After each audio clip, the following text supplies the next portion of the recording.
A ruler, king, philosopher, thinker, known to many, understood by some, Marcus Aurelius. Marcus was born on 121 AD to a prominent family, but from young age he found keen interest in philosophy and human condition. Even after becoming consul, the second most important position in Rome after emperor, he remained humble and devoted towards philosophy. The emperor was faced with constant fighting, the rebellion of his general Cassius, the deaths of his wife and close friend, and the realization that his son Commodus was destined to be a bad ruler. He dealt with these hardships by turning to philosophy. Specifically, the Stoicism of the ancient Greeks reveals that Marcus remained in control of his emotions through the beliefs that one must accept that they cannot change the past or what other people feel in their hearts. Welcome back to our channel, dear viewers. Today, we're diving into the wisdom of one of history's greatest thinkers, Marcus Aurelius. As a Roman emperor and Stoic philosopher, his insights continue to guide us even today. In this video, we'll be sharing 9 timeless lessons from Marcus Aurelius that can help us navigate the challenges of modern life. Let's get started. First rule that Marcus presented was love to what faith binds you. To love only what happens, what was destined. No greater harmony.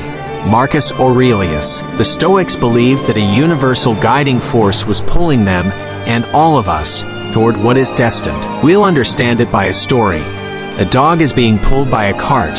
He had 2 choices. He can either dig his hind legs and resist the pull, struggling towards where he is going, or accept the pull, enjoying the journey. There are things in all our lives we wish would be different.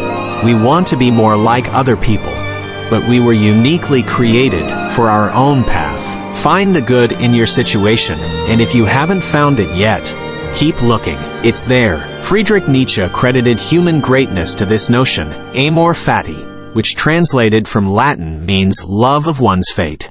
On second, we have train your perceptions. You have power over your mind, not outside events. Realize this and you will find strength. Marcus Aurelius. We humans, we easily could be pushed and pulled by things out of our control. Our perception influences all we experience. So why give that power to other people or situations? The Stoics have a word for this, hypolepsis, which means taking up of perceptions, thoughts, and judgments by our minds. Aurelius, Epictetus, and Seneca all wrote vast amounts on this subject, proving it to be one of Stoicism's essential principles. Training your perception to mastery puts the quality of your life into your hands, your head. The Stoics used this practice to do what others didn't or wouldn't do, take responsibility for their life. On third comes don't resent people for their character.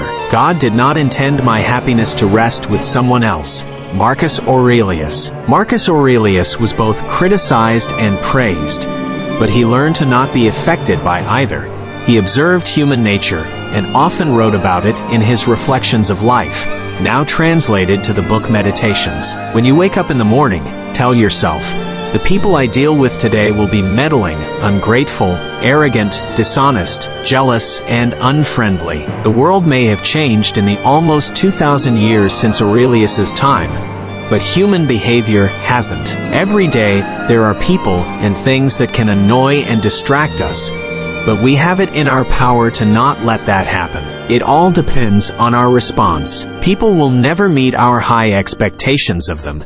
So before letting their behavior evoke our emotions, let us resort back to what is within our control. Fourth, compare your life to eternity. Remember, matter how tiny you share of it, time how brief and fleeting your allotment of it, fate how small a role you play in it. Marcus Aurelius. Marcus Aurelius reminded himself of all the people who have come and gone, the range of pursuits they all had, and that they are now just smoke and dust. The phrase for this reminder of death is memento mori, which translated from Latin means, remember that you will die. We can use this reminder, as Aurelius did, to inspire us to live our best life, to let go of trivial worries, to understand and empathize, and to love our fate. You can use the practice imagining yourself in space, looking down on everything happening on Earth. Aurelius was able to take on that view, treating people kindly, because he was able to see life objectively, realizing that we are all connected.